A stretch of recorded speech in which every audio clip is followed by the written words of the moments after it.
I added computer control to the SuperPID spindle controller via a toggle switch here. So in its current position, it is controlled by this knob. However, I do have to have an extra switch for the power because there is a minimum speed of 5,000 RPM. And I cannot turn this any lower than this. This is all the way to the left and it will run at 5,000 RPM. I can turn it higher and it will speed up. And the response speed is not super good, but probably good enough. However, I can't turn it off with this. I always have to have a second switch with which I can turn off the spindle. Okay.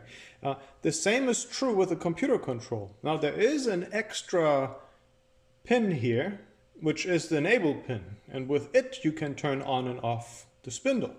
So that's nice if you got the computer controlling it, but if you want to go to manual mode, you need an extra switch to turn this on and off in manual mode. So this switch is now set for computer mode.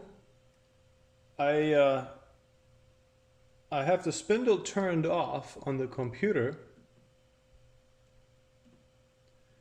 When I turn on the power to the spindle controller, and it's still gonna run, in spite of the fact that the pulse width modulator is giving it 0 duty cycle because of the minimum RPM of 5,000.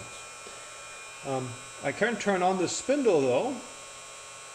You can see the pulse width modulation LED comes on, and now I can increase the spindle speed on the computer, and you can hopefully hear that spinning up.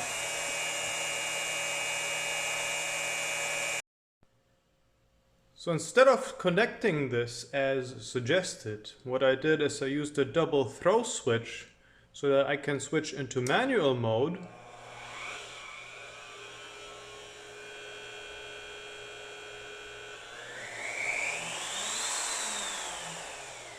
or into machine controlled mode.